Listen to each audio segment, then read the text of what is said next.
अस्सलामुअलैकुम दोस्तों, मेरा नाम आतिका मलिक है और एक बार फिर से आप सबका खुशामदीद है आपके अपने यूट्यूब चैनल आओ सीखें विद आतिका पे। तो दोस्तों, आज की इस वीडियो में हम बात करने वाले हैं यूपी बोर्ड एग्ज़ाम 2025 की। और ये क्लास 10 उर्दू वालों के लिए है मॉडल पेपर कि पेपर यहीं से आएगा। जैसा कि मैंने आप सबसे वादा भी किया था कि आपके एग्ज़ाम से पहले पहले मैं आप सबके लिए 5 मॉडल पेपर लेकर आऊँगी। तो 3 मॉडल पेपर मैंने ऑलरेडी सॉल्व करा दिया। आज बात करेंगे चौथे मॉडल पेपर की। तो अगर आप इसकी पीडीएफ लेना चाहते हैं तो आप मेरे टेलीग्राम चैनल से भी जुड़ सकते हैं, जिसका नाम आओ सीखें विद एके है, और इसका लिंक आपको डिस्क्रिप्शन में भी मिल जाएगा। तो आप वहां से डायरेक्ट ज्वाइन कर इस पीडीएफ को बिल्कुल फ्री ले सकते हैं। आई होप आपको ये चीज़ें पसंद आए और आपके लिए ये वीडियो यूज़फुल हो। अगर पसंद आए तो आप इसे लाइक करिए, और अगर चैनल पर पहली बार आए हैं तो चैनल को सब्सक्राइब कर बेल आइकन को ज़रूर प्रेस कर लें। और जो भी दोस्त आपके हाई स्कूल में हैं और उन्होंने ऑप्शनल सब्जेक्ट अगर उर्दू लिया हुआ है तो उन तक इसको शेयर कीजिए। तो चलिए शुरू करते हैं। सबसे पहले बात करते हैं हिस्सा अलिफ की। जो हिस्सा अलिफ है इसमें एक हिदायत दी गई है कि सवाल नंबर 1 से 20 तक के सभी सवालात मुतबादिल किस्म के हैं। मुतबादिल किस्म से मुराद क्या है कि मारूजी सवालात हैं, जिसे हम इंग्लिश में ऑब्जेक्टिव टाइप क्वेश्चन बोलते हैं। आगे है कि मुंदरजा झेल सवालात में से हर एक के 4 मुतबादिल जवाबात दिए गए हैं, यानी 4 ऑप्शन आपके सामने मौजूद होंगे। उनमें से सही मुतबादिल को चुनें और ओएमआर शीट में लिखें। तो ये तो रही हिदायत। और ये जो 20 क्वेश्चन दिए गए हैं इन सब के लिए आपको 20 नंबर ही मिलेंगे, क्योंकि एक सवाल जब आप सही करेंगे तो आपके 1 नंबर होंगे। इस तरह हिस्सा अलिफ से 20 नंबर आपको मिलेंगे। तो ये जो क्वेश्चन मैं 20 लेकर आई हूँ, इसको आप मेरे साथ ही सॉल्व करिएगा। तो रफ और पेन लेकर बैठिएगा और फिर लास्ट में ये कमेंट करके ज़रूर बताइएगा कि इन 20 सवालों में आपने कितना सही किया। तो जैसा कि पहले मैंने भी इससे पहले भी यही पूछा था, तो कुछ बच्चे ने ऐसे कमेंट किया था, जैसे जिसका मान लीजिए किसी का 18 सही गया, 15 सही गया, तो उसने क्या किया, 18 पहले यहाँ पर 20 लिखा और उसके बाद फिर ऐसे करके 18 लिखा। तो इसका मतलब ये है कि ये 18 में से 20 नंबर मिले, तो ये गलत हो जाएगा। आपको लिखना कैसे है, आपको पहले यहाँ पर 18 लिखना है और उसके बाद ये लगाना है, फिर इसके बाद ये 20 करना है। अब इसका मतलब क्या है कि ये 20 टोटल है और इस 20 में से आपको कितने मिले, वो 18 हैं। तो ये सही है। तो आप ऐसे बताइएगा अब फिर से कमेंट करके कि इन 20 क्वेश्चन में आपने कितना सही किया। तो आते हैं सवाल नंबर पहले की तरफ। सवाल नंबर पहला हमसे पूछा गया है कि प्रेमचंद कहाँ पैदा हुए थे। आपके पास 4 ऑप्शन है। ऑप्शन नंबर ए है फैजाबाद, ऑप्शन नंबर बी है आजमगढ़, ऑप्शन नंबर सी है बनारस, ऑप्शन नंबर डी है इलाहाबाद। तो बताइए कौन सा सही रहने वाला है। मुंशी प्रेमचंद तो ये फैजाबाद में नहीं पैदा हुए थे, ना ही आजमगढ़ में पैदा हुए थे, ये तो बनारस में पैदा हुए थे, जैसा कि ऑप्शन में बताया गया है। तो ऑप्शन नंबर सी हमारा करेक्ट हो जाएगा। लेकिन ये खास बनारस में नहीं पैदा हुए थे, बल्कि बनारस के एक गांव जिसका नाम क्या है, लम्ही, लम्ही नामक गांव में ये पैदा हुए थे। कौन, मुंशी प्रेमचंद, जिनका असल नाम धनपत राय था। और इलाहाबाद बताया गया तो ये नहीं होगा, क्योंकि हमें सही जवाब मिल चुका है। तो ऑप्शन नंबर सी हमारा करेक्ट हो जाएगा। इसके बाद फिर अगला सवाल है सवाल नंबर दूसरा। इसमें पूछा गया है कि तू शाही है परवाज है काम तेरा, तेरे सामने आशियां और भी हैं। मुंदरजा बाला शेर किस शायर का है। आपके पास 4 ऑप्शन है। ऑप्शन नंबर ए है असगर, ऑप्शन नंबर बी है हसरत, ऑप्शन नंबर सी है इकबाल, ऑप्शन नंबर डी है हाली। तो बताइए कौन सा सही रहने वाला है। तो इस शेर को हम क्या करेंगे, पूरा नहीं याद होगा हमें, हम सिर्फ शेर के लास्ट में देखेंगे। तो हमें लास्ट में क्या दिख रहा है, और भी हैं। तो आप अब बिल्कुल आराम से बता सकते हैं कि इसको किसने लिखा होगा। तो आते हैं पहले ऑप्शन पर, असगर। असगर गोंडवी जिनका नाम है, इनके तो हर शेर के लास्ट में हमने याद किया है को मैं आएगा। क्या आएगा, को मैं। नजर को मैं, असर को मैं, ऐसे अल्फाज आएंगे तो उसको लिखने वाले असगर गोंडवी हैं, तो ये नहीं है। दूसरा नाम है हसरत, जिनका पूरा नाम हसरत मुहानी है। तो इनके हर शेर के लास्ट में हमको तमाम दिखेगा। हमने कैसे इस ट्रिक से याद किया है कि तमाम दिखेगा, चलन तमाम, चमन तमाम, अंजुमन तमाम, ऐसे अल्फाज आएंगे। तो ये भी नहीं होंगे, क्योंकि यहाँ पर क्या बताया गया है, और भी हैं, ऐसे अल्फाज आए हैं। तो इकबाल, बिल्कुल हमने इन्हीं को तो याद किया है, अल्लामा इकबाल। इनके हर शेर में क्या आता है, लास्ट में आता है और भी हैं, और भी हैं। तो इसमें भी आया हुआ है कि और भी हैं। तो ऑप्शन नंबर सी हमारा फिर से करेक्ट हो जाएगा। हाली, हाली को कैसे याद किया है, हाली को हमने याद किया है कहां से, कैसे, कहां। तो जिस शेर के लास्ट में हमको कहां दिखेगा तो हम बताएंगे कि इसको लिखने वाले अल्ताफ हुसैन हाली हैं, जो कि यहाँ पर नहीं है, तो हम इसको कट कर देंगे। इसके बाद आते हैं अगले सवाल पर। सवाल नंबर तीसरा हमसे पूछा गया है कि नाविल के क्या माने हैं। आपके पास 4 ऑप्शन है। ऑप्शन नंबर ए है छोड़ना, ऑप्शन नंबर बी है नया, ऑप्शन नंबर सी है पुराना, ऑप्शन नंबर डी है बदला हुआ। तो बताइए कौन सा सही रहने वाला है। नाविल, नाविल इसके माने छोड़ना नहीं होता है। नाविल, बिल्कुल, नाविल के मतलब क्या होता है, नया। और नाविल जो है ये अंग्रेजी जबान से लिया गया है। नाविल ये अंग्रेजी जबान का लफ्ज है नाविल, और नाविल के माने नए के हैं, यानी कि नया है। तो ऑप्शन नंबर बी आपका करेक्ट हो जाएगा। पुराना नहीं होगा, ना ही बदला हुआ होगा। इसके बाद अगला सवाल है सवाल नंबर चौथा। इसमें पूछा गया है नज्म, और नज्म का नाम क्या है, कब्र। कब्र नज्म जो है इसका शायर कौन है, या फिर इसका तख्लीक कौन है। आपके पास 4 ऑप्शन है। ऑप्शन नंबर ए है अकबर इलाहाबादी, ऑप्शन नंबर बी है इकबाल, ऑप्शन नंबर सी है अख्तरुल ईमान, ऑप्शन नंबर डी है चकबस्त। तो बताइए कौन सा सही रहने वाला है। नज्म ये आपके बुक में दी गई है कब्र, तो इसको लिखने वाले अकबर इलाहाबादी नहीं है। इनकी नज्म कौन है, इसको भी साथ के साथ याद करते हैं, बताते हैं आपको। शायद आपको याद भी होगा कि अकबर इलाहाबादी जो है, इन्होंने जो नज्म लिखी है उसका नाम क्या है, नई तहजीब। क्या नाम है, नई तहजीब। इस नज्म को लिखने वाले अकबर इलाहाबादी हैं। इसके बाद दूसरा नाम क्या है, इकबाल। तो इकबाल ने कौन सी नज्म लिखी, इकबाल ने लिखी, यहाँ पर ऐसे साफ कर दूं, हाँ, इकबाल जो है अल्लामा इकबाल, इन्होंने एक नज्म लिखी जिसका नाम है राम। तो यहाँ पर राम तो हमसे पूछा नहीं गया है, तो ये भी कट हो जाएगा। इसके बाद तीसरा अख्तरुल ईमान, बिल्कुल इन्होंने ही तो इस नज्म को लिखा है कब्र। कब्र नज्म को लिखने वाले अख्तरुल ईमान हैं। तो ऑप्शन नंबर सी आपका करेक्ट हो जाएगा। चकबस्त, चकबस्त ने कौन सी नज्म लिखी है, तो चकबस्त ने लिखी है कश्मीर नज्म। कौन सी नज्म, कश्मीर नज्म। तो ये भी कट हो जाएगा। इसके बाद आते हैं अगले सवाल पर। सवाल नंबर 5वां। इसमें पूछा गया है नाजुकी उसके लब की क्या कहिए, पंखुड़ी एक गुलाब की सी है, दर्जा बाला शेर में कौन सी सिनात पाई गई है। आपके पास 4 ऑप्शन है। ऑप्शन नंबर ए है तशबीह, ऑप्शन नंबर बी है हुस्न ताल्लिल, ऑप्शन नंबर सी है तलमीह, ऑप्शन नंबर डी है तजनीस। तो बताइए कौन सा सही रहने वाला है।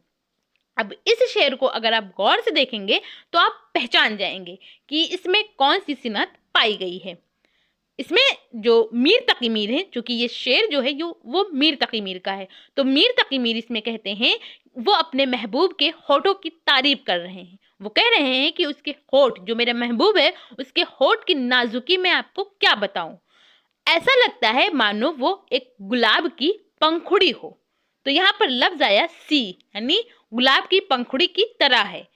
सासी से, तरह जैसे, मानिंद, ऐसे अल्फाज आते हैं। तो उसको हम क्या कहते हैं, उसको हम कहते हैं सनअते तशबीह, यानी ऑप्शन नंबर ए हमारा करेक्ट हो जाएगा।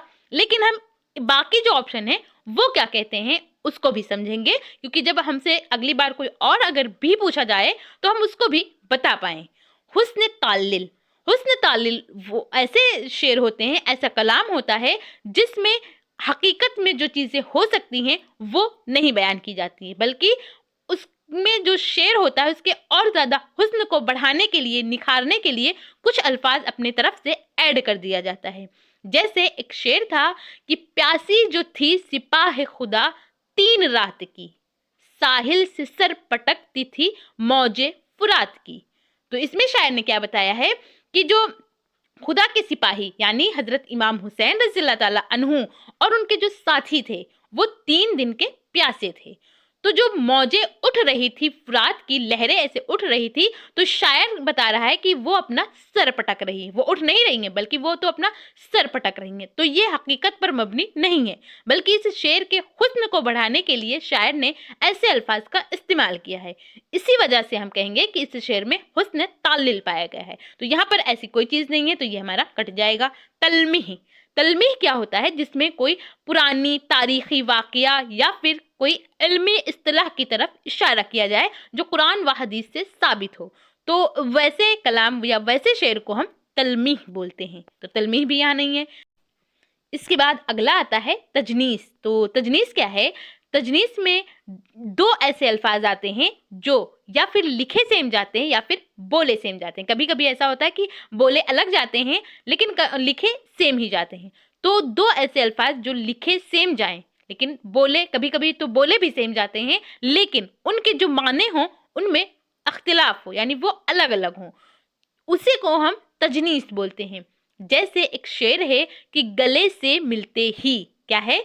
गले से मिलते ही जितने गिले थे भूल गए हम, वगरना याद थी हमको शिकायतें क्या क्या। तो ये गले, ये पहला जो लफ्ज है ये गले है, यानी गाफ पर जबर लगा है। दूसरा क्या है? गिले। गिले का मतलब क्या होता है? शिकवा, शिकायतें। तो उर्दू में जेर जबर पेश कुछ नहीं लगता, बल्कि हम अपने सेंटेंस के अकॉर्डिंग उसको पढ़ते हैं कि यहाँ पर शायर क्या कह रहा है या फिर जो मुसन्निफ है वो क्या कह रहा है। हर अल्फाज को हम सेंटेंस के अकॉर्डिंग पढ़ते हैं। तो यहाँ पर इस शेर में क्या है कि गले से मिलते ही जितने गिले थे भूल गए, यानी जब तक गले नहीं लगे थे उससे पहले तो बहुत सारी शिकवे शिकायतें थी, लेकिन जब गले से मिले तो सारे शिकवे शिकायतें हम भूल गए। तो यहाँ पर ये दो अल्फाज तो आए हैं, ये क्या है? लिखे सेम गए हैं पर बोले अलग गए हैं। लेकिन कभी कभी ऐसा होता है कि बोले भी सेम जाते हैं लेकिन इन दोनों के मानों में इख्तिलाफ होता है। ये दोनों जो माने होते हैं वो मुख्तलिफ होते हैं, अलग अलग होते हैं। इसी ऐसी चीजों को हम क्या बोलते हैं? सनअत तजनीस बोलते हैं। इसके बाद फिर अगले क्वेश्चन पर आते हैं। Question number 6। इसमें पूछा गया है कि गजल का आखिरी शेर क्या कहलाता है? आपके पास 4 ऑप्शन है। ऑप्शन नंबर पहला है मतला, ऑप्शन नंबर दूसरा है मक्ता, ऑप्शन नंबर सी है रदीफ, ऑप्शन नंबर डी है काफिया। तो बताइए कौन सा सही रहने वाला है? गजल का आखिरी शेर क्या कहलाता है? मतला, ये मतला जो होता है ये तो गजल का पहला शेर होता है। कौन सा शेर होता है? पहला शेर होता है, और जिसमें क्या पाया जाए? जिसमें रदीफ और काफिया दोनों पाए जाएं तो उनको हम मतला कहते हैं। तो ये नहीं होगा। दूसरा क्या है? गजल का आखिरी शेर मक्ता बिल्कुल कहलाता है। क्यों कहलाता है, कब कहलाता है, इसको भी समझिए। सिर्फ आखिरी शेर होने से नहीं मक्ता कहलाएगा, बल्कि इसके लिए एक चीज होना जरूरी है, और वो क्या है कि वो गजल का आखिरी शेर तो हो लेकिन साथ के साथ उसमें शायर ने अपना छोटा नाम, जिसे हम तखल्लुस बोलते हैं, उसका इस्तेमाल भी किया हो, तभी वो हमारा क्या कहलाएगा? मक्ता कहलाएगा। तो यहाँ पर इस क्वेश्चन के ऑप्शन जितने दिए गए हैं उसके अकॉर्डिंग हम कहेंगे कि ये सही जो जवाब हमारा होगा वो मक्ता होगा, यानी ऑप्शन नंबर बी हमारा करेक्ट हो जाएगा। रदीफ, रदीफ जिसकी तकरार हर शेर में बार बार होती है उसको रदीफ कहते हैं। और काफिया, काफिया क्या होता है? ये रदीफ से पहले आता है और ये हम आवाज होता है, यानी आवाज मिलते जुलते आते हैं लेकिन एक जैसे नहीं होते, आवाज मिलते जुलते, अल्फाज बदले होते हैं, उसको हम काफिया बोलते हैं। तो ये आप कैसे समझेंगे और अच्छे से, यहाँ पर मैं आपको एक शेर के बेस पर बता रही हूँ जिससे आप बहुत अच्छे से समझ पाएंगे रदीफ और काफिया होता क्या है, डिफरेंस को समझ पाएंगे। एक शेर है अल्लामा इकबाल का कि सितारों से आगे जहां जहां और भी हैं, क्या है? जहां और भी हैं। इसके बाद दूसरी लाइन जो है, दूसरा मिसरा है कि सितारों से आगे जहां और भी है, तो पहला हुआ अभी इश्क के इम्तिहान और भी हैं। दूसरा लाइन क्या है? अभी इश्क के इम्तिहान और भी हैं।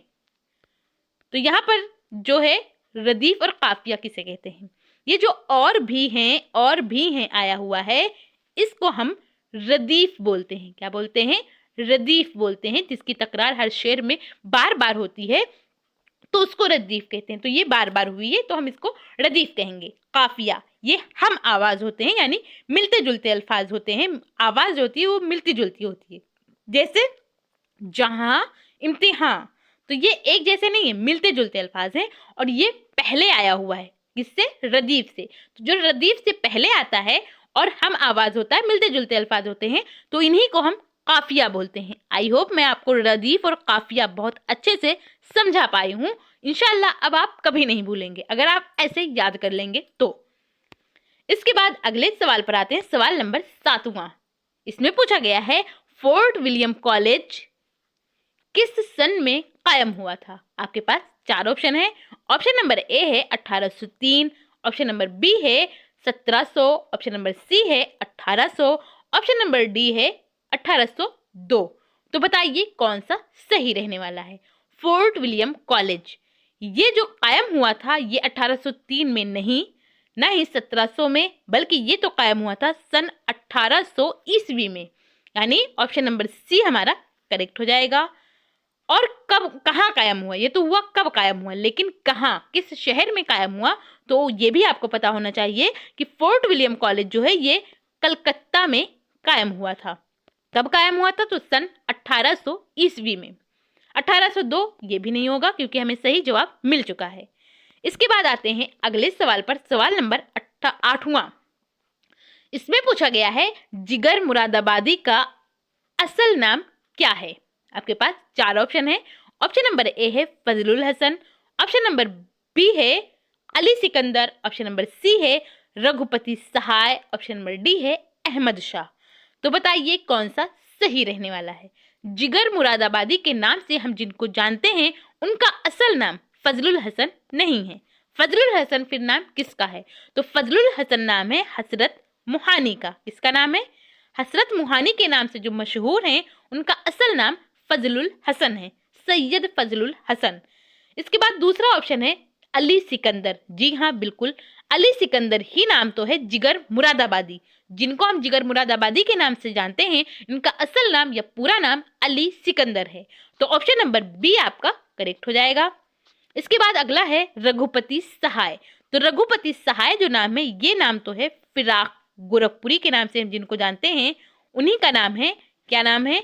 रघुपति सहाय, ये फिराक है। इसके बाद अहमद शाह। तो अहमद शाह जो नाम है ये किसका असल नाम है? तो ये नाम है पतरस बुखारी का। किसका नाम है? पतरस बुखारी का नाम है अहमद शाह बुखारी।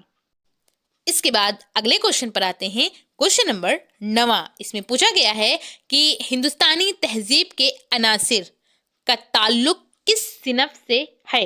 आपके पास 4 ऑप्शन है। ऑप्शन नंबर ए है अफसाना, ऑप्शन नंबर बी है नाविल, ऑप्शन नंबर सी है इंशाइया, ऑप्शन नंबर डी है खाका। तो बताइए कौन सा सही रहने वाला है?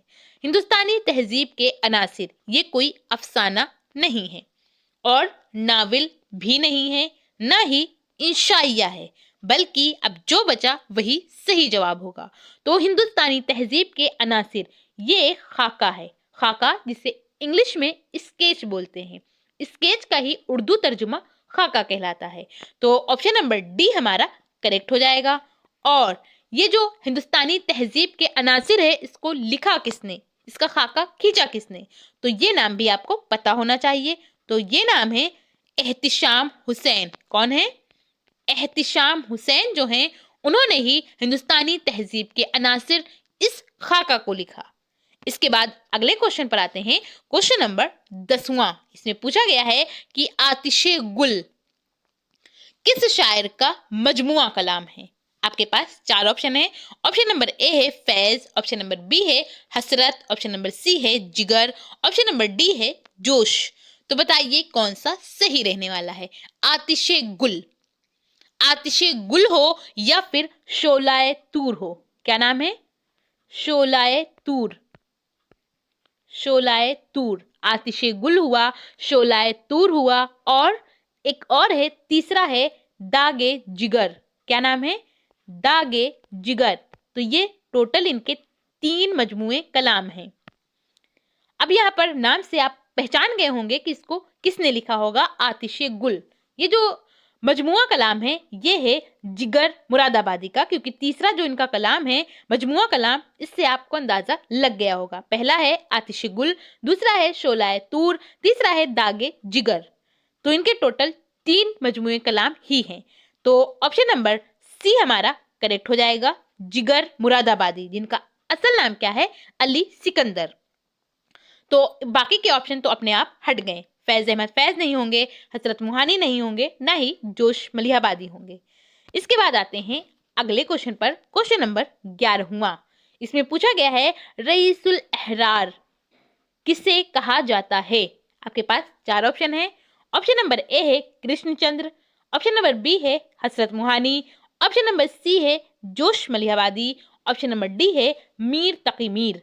तो बताइए कौन सा सही रहने वाला है। रईसुल अहरार जो है ये कृष्णचंद्र को नहीं कहा जाता, बल्कि कृष्णचंद्र को शहंशाह अफसाना कहा जाता है।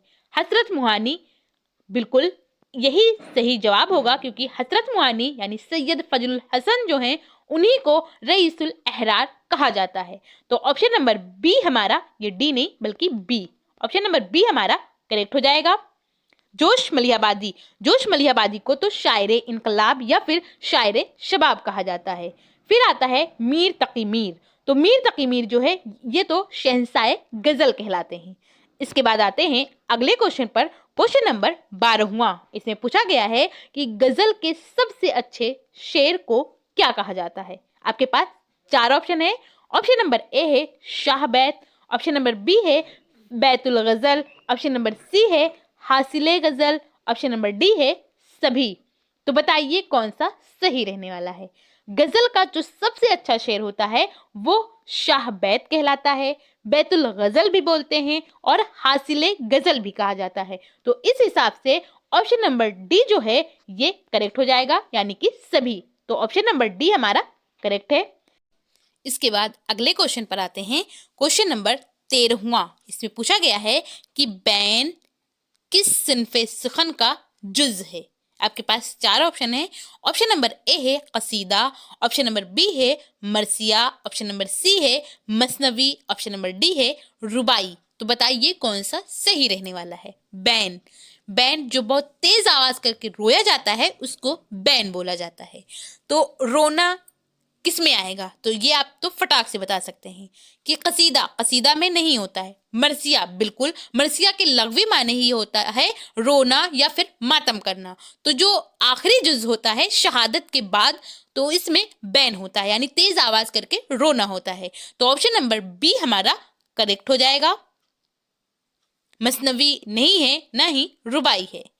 इसके बाद आते हैं अगले क्वेश्चन पर, क्वेश्चन नंबर 14वां। इसमें पूछा गया है कि असगर गोंडवी का असल वतन कहाँ है।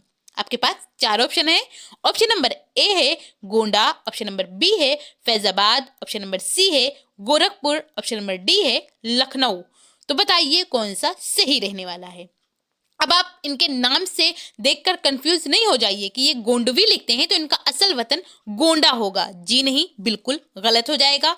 असगर गोंडवी जो हैं इनका असल वतन फैजाबाद भी नहीं है, बल्कि इनका असल वतन गोरखपुर में है। ये गोरखपुर में पैदा हुए थे, लेकिन इनके वालिद जो साहब थे उनकी ड्यूटी लगी थी, ट्रांसफर हुआ था गोंडा में। इसी वजह से ये काफी सालों तक गोंडा में अपने वालिद साहब के साथ रहे और फिर अपने नाम के साथ ये गोंडवी लिखने लगे। तो इनका असल वतन जो है वो गोरखपुर में है, ये पैदा गोरखपुर में हुए थे, लेकिन ये ज्यादा दिनों तक गोंडा में रहे थे, इसी वजह से ये अपने नाम के साथ असगर गोंडवी लगाते थे। तो ऑप्शन नंबर सी आपका करेक्ट हो जाएगा, लखनऊ नहीं होगा। इसके बाद फिर आते हैं अगले क्वेश्चन पर, क्वेश्चन नंबर 15वां। इसमें पूछा गया है कि सौदा किस सिन्फे सुखन के शायर हैं। आपके पास 4 ऑप्शन है। ऑप्शन नंबर ए है मसनवी, ऑप्शन नंबर बी है मरसिया, ऑप्शन नंबर सी है कसीदा, ऑप्शन नंबर डी है नज्म जदीद। तो बताइए कौन सा सही रहने वाले हैं। सौदा, सौदा जिनका पूरा नाम क्या है, मिर्जा मोहम्मद रफी सौदा। तो ये किस सिन्फे सुखन के शायर हैं। तो ये मसनवी के नहीं हैं, बल्कि मरसिया के भी नहीं हैं। ये जो शायर हैं वो एक आपके सबक में एक चैप्टर है जिसका नाम क्या है, शहर आशूब। क्या नाम है, शहर आशूब। शहर आशूब को लिखने वाले कौन हैं? यही तो हैं। कौन? मिर्जा मोहम्मद रफी सौदा। तो ये क्या है? ये कसीदा है। तो ऑप्शन नंबर सी हमारा करेक्ट हो जाएगा। इसके बाद आते हैं अगले क्वेश्चन पर। क्वेश्चन नंबर 16वां। इसमें पूछा गया है कि हसरत मोहानी कहाँ पैदा हुए? आपके पास 4 ऑप्शन है। ऑप्शन नंबर ए है आजमगढ़, ऑप्शन नंबर बी है इटावा, ऑप्शन नंबर सी है लखनऊ, ऑप्शन नंबर डी है अजीमाबाद। तो बताइए कौन सा सही रहने वाला है? हसरत मोहानी, जिनका असल नाम क्या है? सैयद फजलुल हसन। तो ये पैदा कहाँ हुए? ये आजमगढ़ में नहीं पैदा हुए, ये तो पैदा हुए थे इटावा में। कहाँ? इटावा। जबकि कस्बा जो था वो मोहान था, इसी वजह से ये मोहानी लगाते थे। लेकिन मोहान जो कस्बा है ये जिला इटावा में लगता है, और इटावा कहाँ है? ये उत्तर प्रदेश में है, यूपी में है। तो ऑप्शन नंबर बी आपका करेक्ट हो जाएगा। लखनऊ नहीं होगा, ना ही अजीमाबाद होगा। इसके बाद अगले क्वेश्चन पर आते हैं। क्वेश्चन नंबर 17वां। इसमें पूछा गया है कि उर्दू का पहला नावल निगार किसे कहा गया है? आपके पास 4 ऑप्शन है। ऑप्शन नंबर ए है नज़ीर अकबराबादी, ऑप्शन नंबर बी है हाली, ऑप्शन नंबर सी है नज़ीर अहमद, ऑप्शन नंबर डी है फैज। तो बताइए कौन सा सही रहने वाला है? उर्दू का पहला नावल निगार ये हाली नहीं है, ना ही फैज अहमद फैज हैं। अब इन दोनों में आप बताइए कि कौन सा सही है। देखिए, ये भी नज़ीर होता है, ये भी नज़ीर, तो ये दोनों नज़ीर होते हैं। लेकिन जो नावल निगार है, जो उर्दू का पहला नावल निगार है, उनका नाम डिप्टी नज़ीर अहमद है। तो ये ऑप्शन नंबर सी हमारा करेक्ट हो जाएगा। नज़ीर अकबराबादी जो हैं ये नहीं है, ये उर्दू के पहले नावल निगार नहीं है। ये जो से रहेगा और ये जाल से रहेगा। तो बस इतना फर्क है नज़ीर में। और आगे अगर पूरा होगा तो आप पहचान लेंगे, अगर नहीं होगा फिर भी आप लिखावट से देख लीजिएगा कि नज़ीर है या नज़ीर है, कौन वाला नज़ीर है, क्योंकि इन दोनों को हम नज़ीर ही पढ़ते हैं। इसके बाद अगले क्वेश्चन पर आते हैं। क्वेश्चन नंबर 18वां। इसमें पूछा गया है मुहावरा, और मुहावरा है बेपर की उड़ाना के क्या माने हैं? आपके पास 4 ऑप्शन है। ऑप्शन नंबर ए है वादा करना, ऑप्शन नंबर बी है भाग जाना, ऑप्शन नंबर सी है धोखा देना, ऑप्शन नंबर डी है झूठ बोलना। तो बताइए कौन सा सही रहने वाला है? बेपर की उड़ाना, तो ये क्या है? वादा करना नहीं होगा। भाग जाना ये तो 9 2 11 होना होता है। धोखा देना ये क्या होता है? सब्ज बाग दिखाना, तो ये भी नहीं होगा। हाँ, झूठ बोलना बिल्कुल होता है। जो बेपर की उड़ाते हैं यानी वो झूठ बोलते हैं। तो ऑप्शन नंबर डी हमारा करेक्ट हो जाएगा। इसके बाद अगले क्वेश्चन पर आते हैं। क्वेश्चन नंबर 19वां। इसमें पूछा गया है कि फैज की पैदाइश का सन क्या है? ये फैज अहमद फैज जो हैं उनका नाम है फैज, तखल्लुस से फैज। तो इनके सन पैदाइश है क्या? आपके पास 4 ऑप्शन है। ऑप्शन नंबर ए है 1911, ऑप्शन नंबर बी है 1888, ऑप्शन नंबर सी है 1900, ऑप्शन नंबर डी है 1877। तो बताइए कौन सा सही रहने वाला है? फैज अहमद फैज जो हैं इनकी पैदाइश का सन की अगर मैं बात करूं तो ये पैदा हुए थे सन 1911 ईस्वी में। 13 फरवरी दिन था और सन था 1911 ईस्वी। और कहाँ पैदा हुए? तो ये सियालकोट में पैदा हुए। कहाँ पैदा हुए? सियालकोट में, जो कि पंजाब में है, वहां पैदा हुए थे। और सियालकोट में ही एक और शायर पैदा हुए, और वो कौन है? उनका नाम है अल्लामा इकबाल। तो ये भी सियालकोट में पैदा हुए थे, और फैज अहमद फैज भी सियालकोट में पैदा हुए थे। तो ऑप्शन नंबर ए हमारा करेक्ट हो जाएगा। इसके बाद आते हैं आखिरी सवाल पर। ऑब्जेक्टिव टाइप क्वेश्चन जो है ये मारूजी सवालात का आखिरी सवाल है, 20वां सवाल है। इसमें हमसे पूछा गया है कि लफ्ज खबर की जमा क्या होती है? आपके पास 4 ऑप्शन है। ऑप्शन नंबर ए है खबरें, ऑप्शन नंबर बी है अखबार, ऑप्शन नंबर सी है खबरों, ऑप्शन नंबर डी है खबरियात। तो बताइए कौन सा सही रहने वाला है? खबर, इसकी जमा क्या होगी? खबर एक हुआ और बहुत सारी खबर होंगी तो वो क्या कहलाएगा? खबरें नहीं कहलाएगा, बल्कि अखबार होगा। अखबार में ही बहुत सारे खबरें होती हैं। तो ऑप्शन नंबर बी हमारा करेक्ट हो जाएगा। खबरों भी नहीं होगा, ना ही खबरियात होगा। तो इस तरह हम लोगों ने 20 ऑब्जेक्टिव टाइप क्वेश्चन किए। तो अब आप कमेंट करके ये ज़रूर बताइएगा कि आपने कितना सही किया। तो ये ऐसे लिखिएगा और फिर आप सीधा अगर लिख रहे हैं तो यहाँ पर जितना आपने सही किया, मान लीजिए 18 किया, 15 किया, 20 किया, 19 किया, जितना किया वो पहले लिखिएगा। फिर उसके बाद में ऐसे करने के बाद यहाँ पर ये 20 जो ओरिजिनल नंबर है उसको लास्ट में लिखिएगा। तो ये आप कमेंट करके ज़रूर बताइएगा कि आपने कितना सही किया।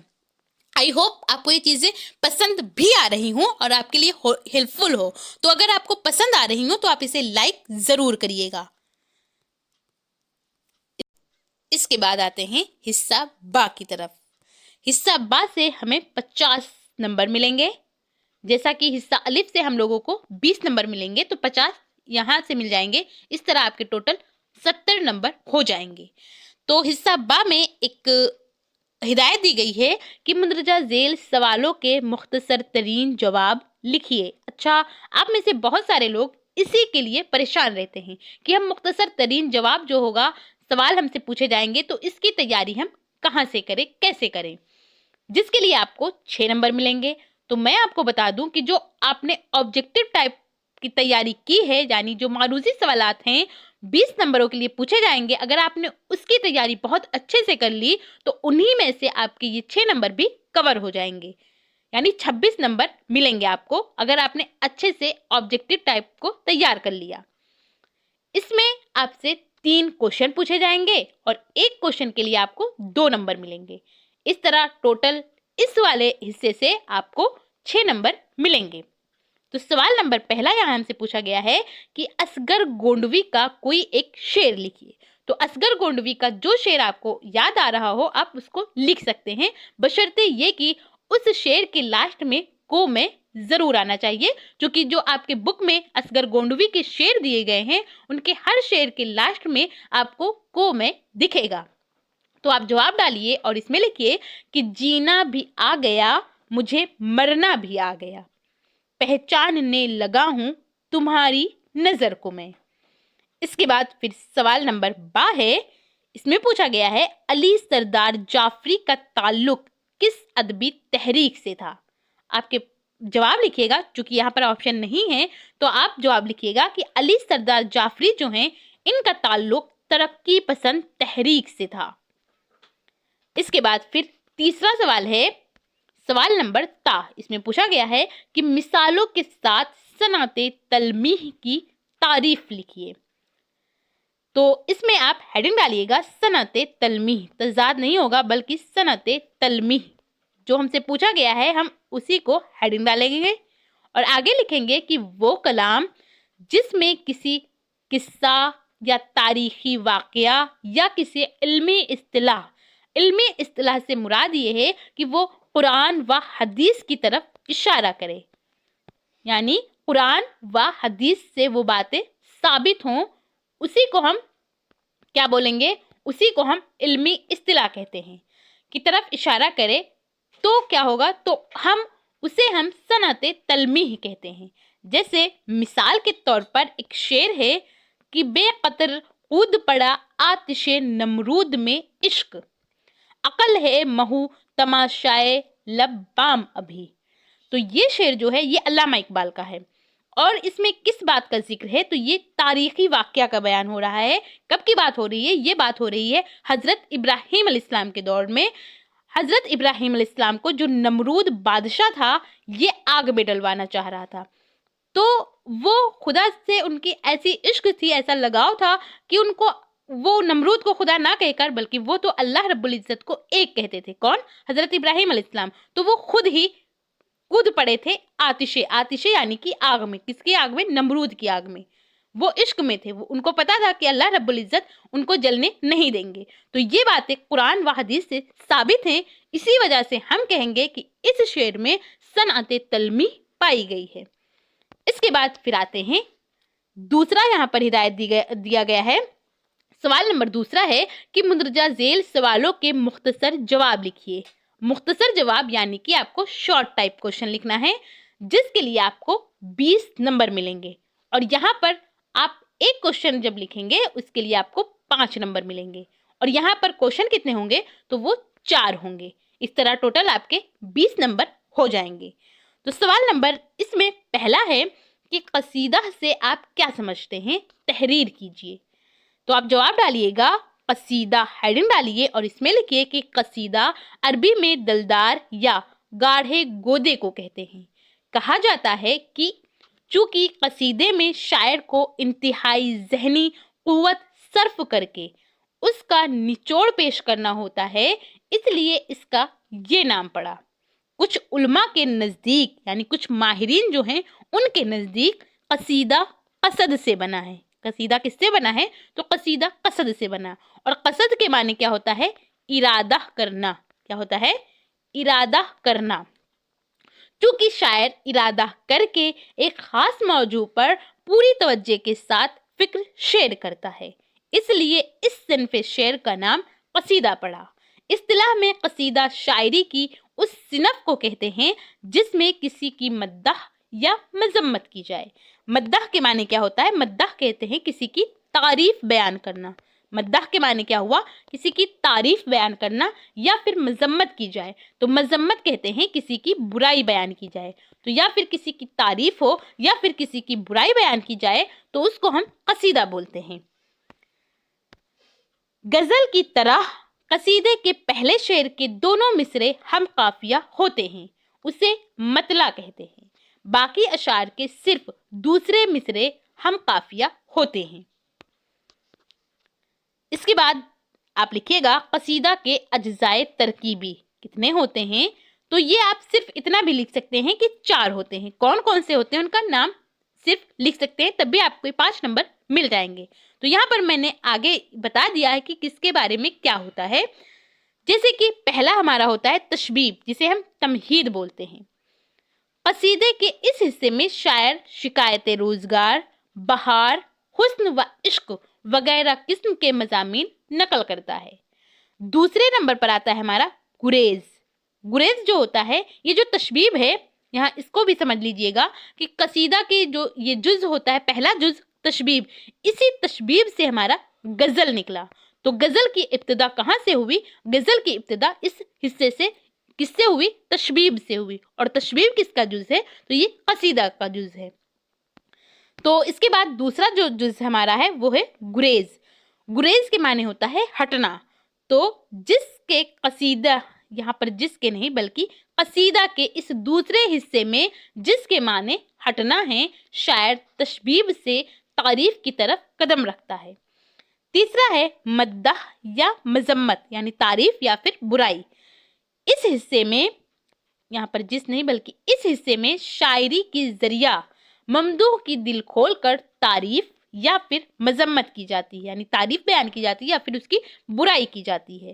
اس کی شجاعت یعنی اس کی بڑائی، عدل و انصاف اور دریا دلی کی بھی تعریف یا مذمت کی جاتی ہے۔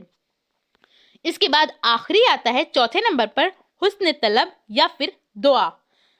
یہ میں اس لیے بھی آپ کو بتا رہی ہوں کہ کس کو کیا کہتے ہیں، چونکہ کبھی ایسا ہوتا ہے کہ قصیدہ کے کتنے جز ہیں، اس کے بارے میں آپ کو کوئی ایک جز دیا جائے گا اور آپ سے پوچھے گا کہ یہ کس کا جز ہے، یا پھر 3 دیے جائیں گے اور ایک الگ کوئی ہوگا، پھر پوچھا جائے گا کہ قصیدہ کے ان میں سے کون سا جز نہیں ہے۔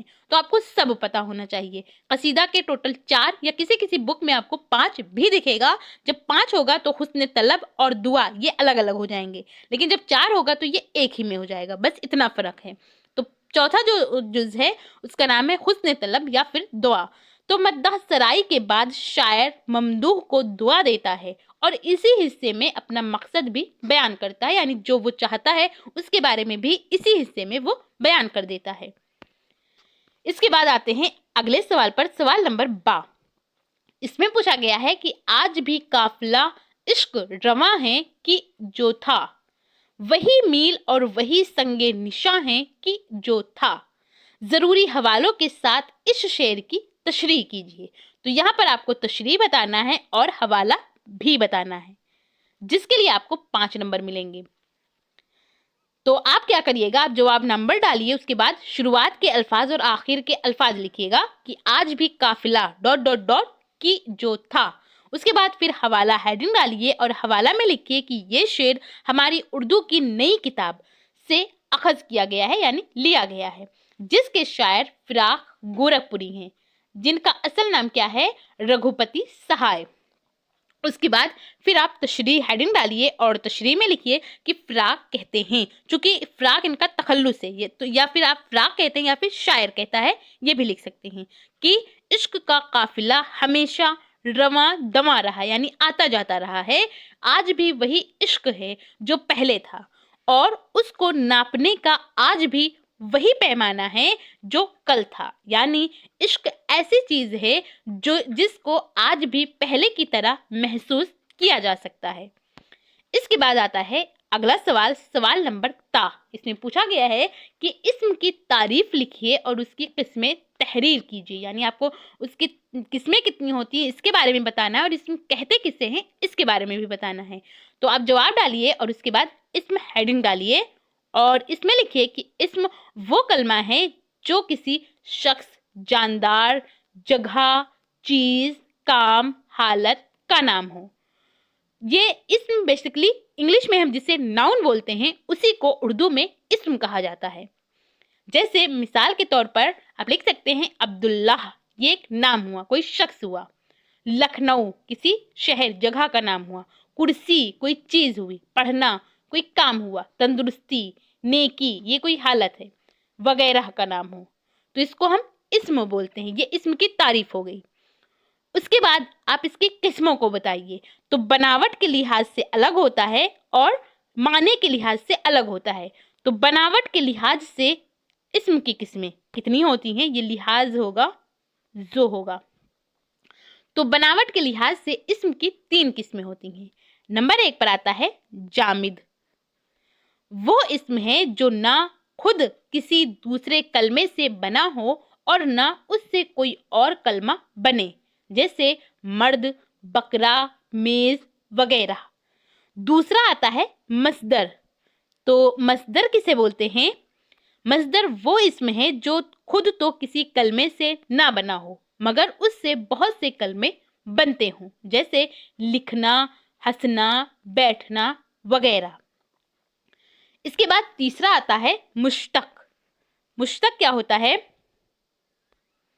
मुश्तक होता है कि वह इस्म है जो किसी मस्दर से बनाया गया हो। मस्दर क्या होता है? जो खुद तो किसी कलमे से नहीं बना होता है लेकिन उससे बहुत सारे कलमे बनते हों। तो मुश्तक वो होता है जो किसी मस्दर से बनाया गया हो, जैसे लिखना से लिखने वाला, पढ़ने से पढ़ने वाला, हंसना से हंसने वाला।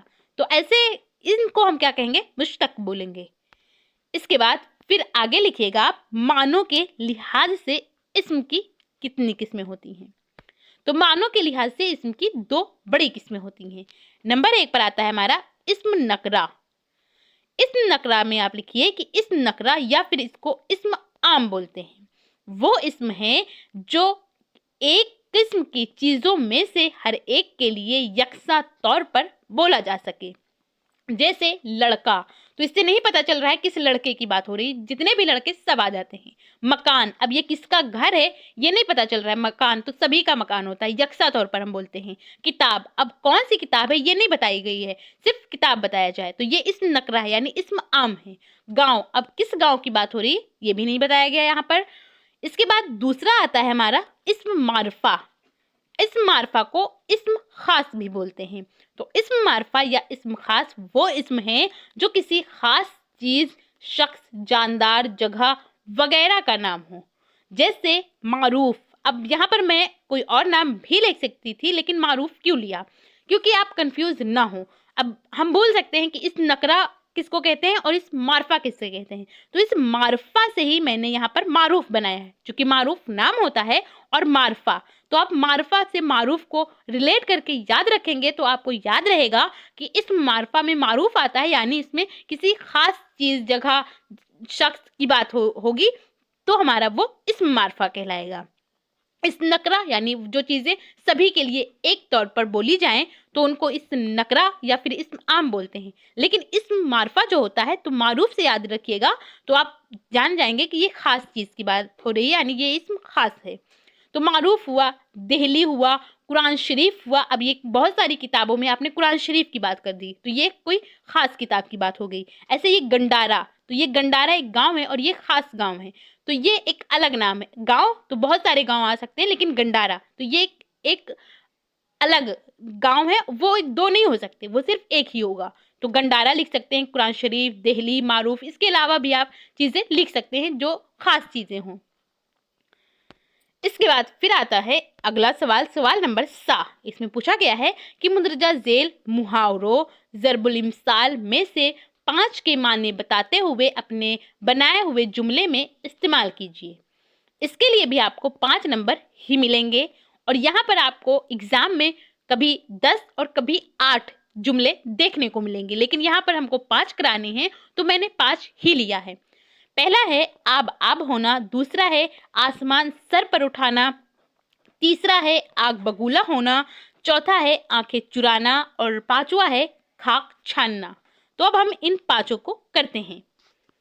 تو آپ پہلے 3 کالم بنائیے۔ پہلا کالم ہوگا اس میں لکھیے گا محاورہ، دوسرا کالم ہوگا جس میں آپ لکھیے گا معنی، تیسرا کالم جو ہوگا اس میں لکھیے گا جملوں میں استعمال، اور اس کے بعد پہلے میں لکھیے گا جو محاورہ ہے اس کو، تو آب آب ہونا، اس کے معنی ہوگا شرمندہ ہونا، اور اس کا استعمال ہوگا کہ ساجد اپنی غلطی پر آب آب ہے، یعنی وہ اپنی غلطی پر شرمندہ ہے۔ اس کے بعد دوسرا ہے آسمان سر پر اٹھانا، اس کے معنی ہوگا بہت شور مچانا، اور اس کا استعمال ہوگا کہ کھیل کے دوران لڑکوں نے آسمان سر پر اٹھا لیا۔ اس کے بعد تیسرا ہے آگ بگولا ہونا، جس کے معنی ہوگا غصہ ہو جانا، اور اس کا استعمال ہوگا کہ راحت میری شکایت پر آگ بگولا ہو گئی، یعنی غصہ ہو گئی۔ اس کے بعد چوتھا ہے آنکھیں چرانا، آنکھیں چرانا کا معنی ہوگا کترا جانا، اس کا استعمال ہوگا کہ آخر تم مجھ سے کس لیے آنکھ چراتے ہو، یعنی تم مجھ سے کیوں کتراتے ہو۔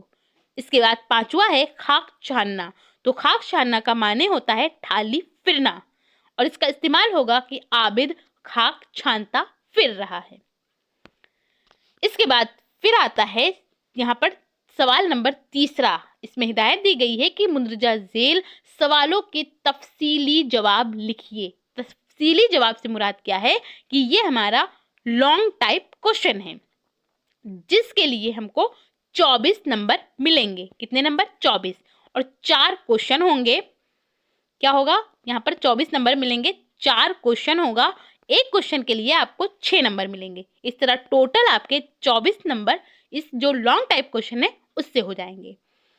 تو سوال نمبر اس میں پہلا ہے کہ اپنی درسی کتاب کے مندرجہ ذیل اقتباس کی آسان زبان میں تشریح کیجیے اور سیاق و سباق کا حوالہ بھی دیجیے، جس کے لیے آپ کو 6 نمبر ملیں گے۔ تو آپ کو حوالہ نہیں بتانا ہے، حوالہ سے مراد کیا ہے کہ آپ کو سیاق و سباق بتانا ہے اور تشریح کرنا ہے۔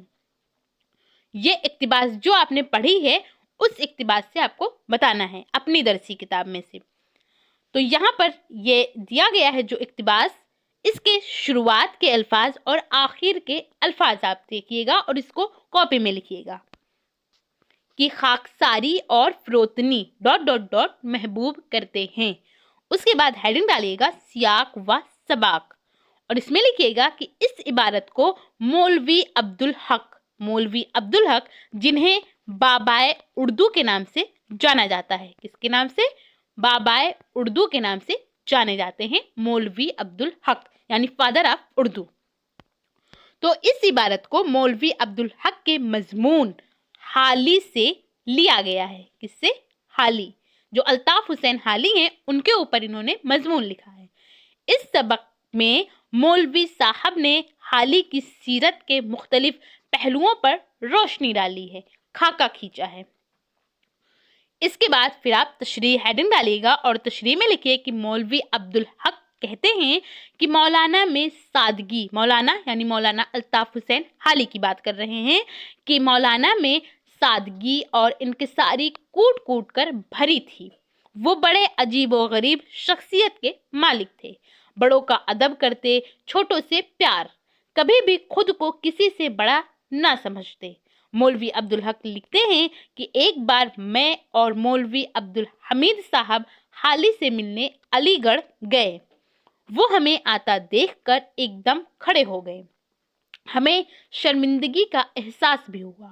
مولانا عبدالحمید صاحب نے کہا بھی کہ آپ اس طرح عزت دے کر ہمیں شرمندہ کر رہے ہیں. اس کے بعد پھر اگلا سوال ہے سوال نمبر 12.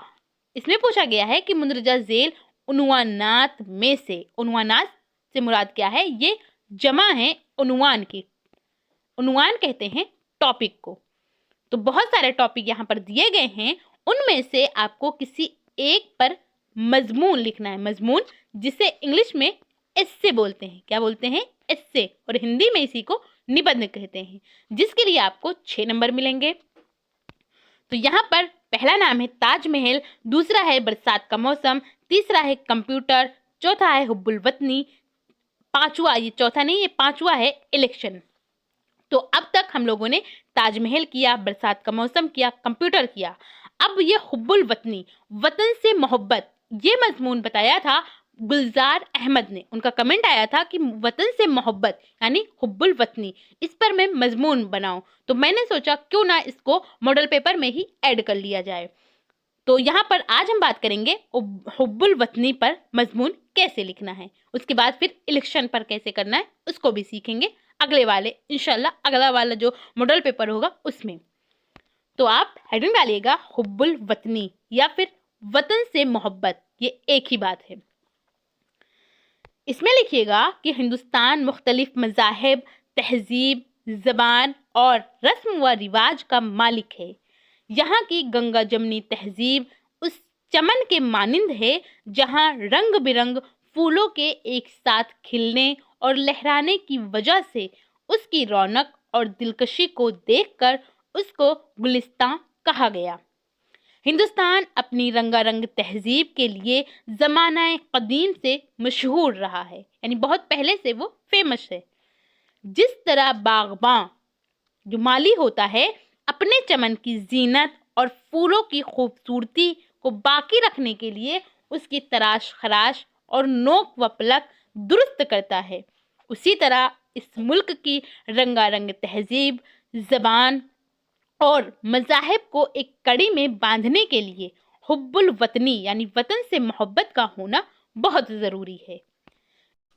اس کے بعد آگے لکھیے گا کہ جہاں اتنے مذاہب اور مختلف زبان کے بولنے والے لوگ ہوں، ٹکراؤ یا اختلاف ہونا ناممکن نہیں ہے. یعنی یہ چیزیں ہو سکتی ہیں، پاسبل ہیں.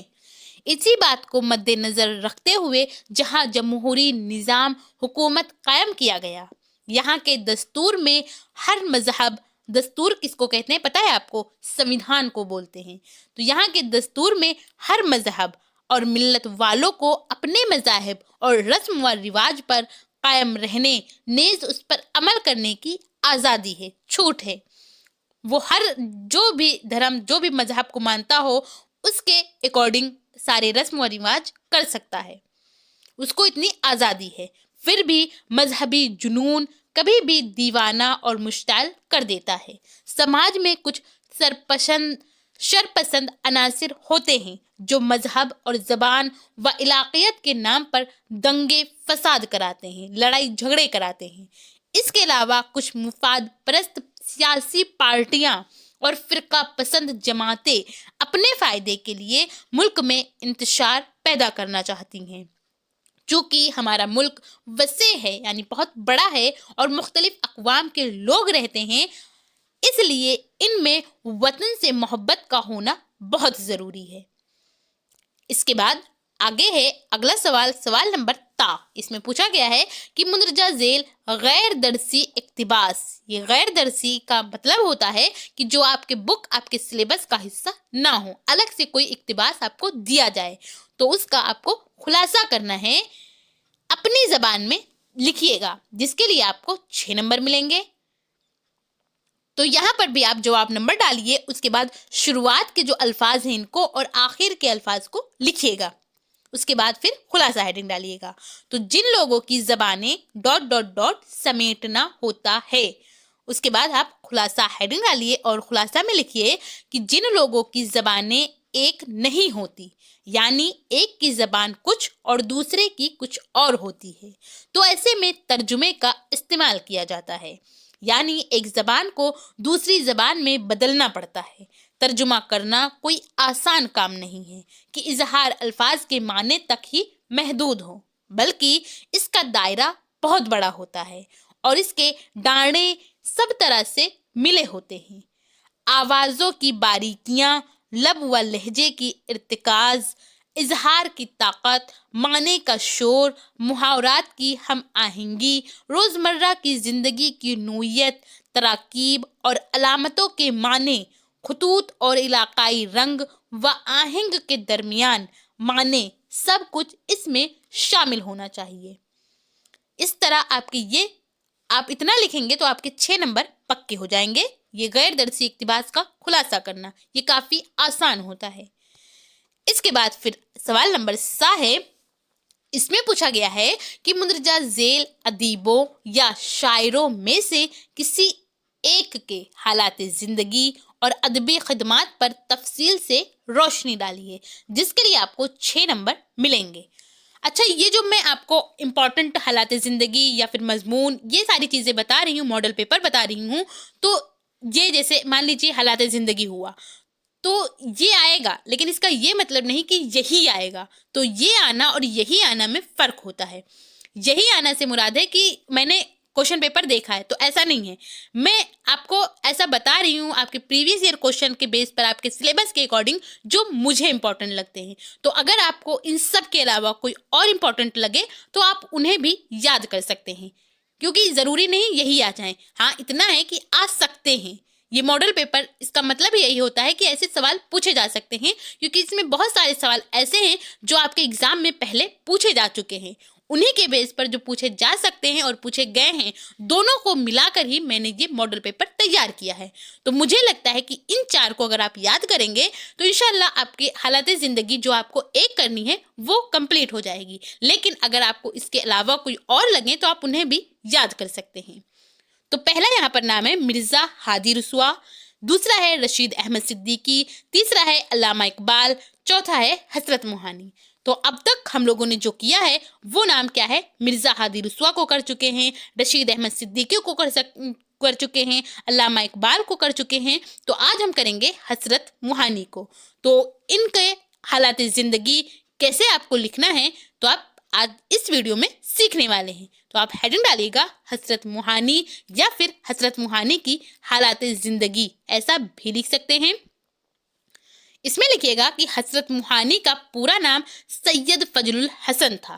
یہ 1875 عیسوی میں قصبہ موہان جو کہ ضلع اٹاوہ میں ہے، اتر پردیش میں پیدا ہوئے۔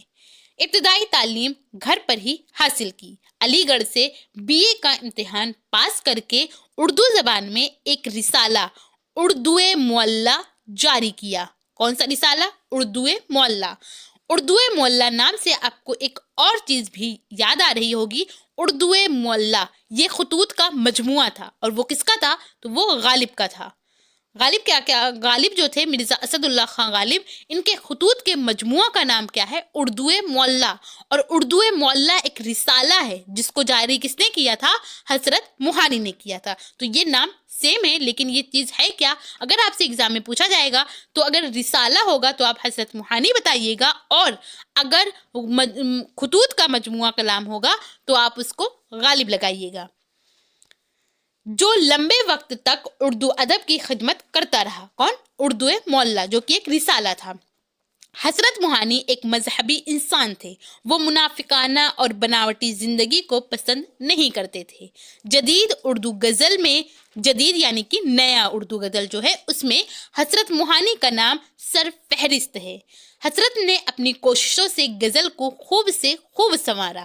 حضرت نے غزل کو فطرت کا آئینہ بنایا اور جھوٹی و روایتی باتوں سے پاک کیا۔ حضرت معاملہ بندی میں مومن، یہ مومن خاں مومن ہیں، اور غالب مرزا اسد اللہ خاں غالب ہیں سے بھی بڑھ کر ہیں۔ اس کے بعد آگے لکھیے گا ادبی خدمات۔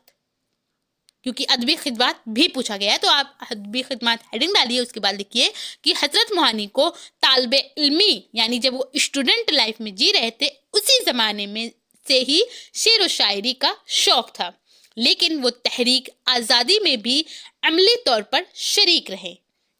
حضرت موہانی نے 1921 عیسوی میں انقلاب زندہ باد کا نعرہ دیا۔ تو انقلاب زندہ باد کا جو نعرہ ہے یہ سب سے پہلے دینے والے حضرت موہانی ہیں۔ قوم کے بڑے رہنماؤں میں ان کا شمار ہوتا ہے۔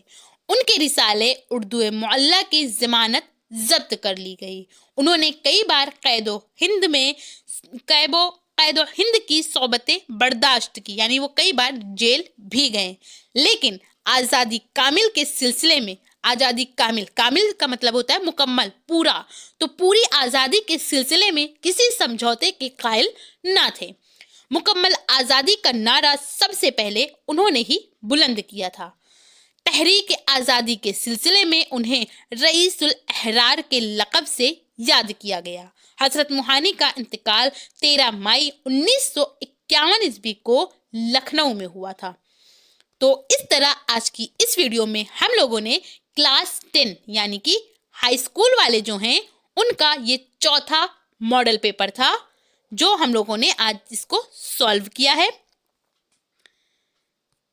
تو اگر آپ اس کی PDF لینا چاہتے ہیں تو آپ میرے ٹیلی گرام چینل سے بھی جڑ سکتے ہیں جس کا نام آؤ سیکھیں وتھ AK ہے، اور اس کا لنک آپ کو ڈسکرپشن میں بھی مل جائے گا، تو آپ وہاں سے ڈائریکٹ جوائن کر اس PDF کو بالکل فری لے سکتے ہیں۔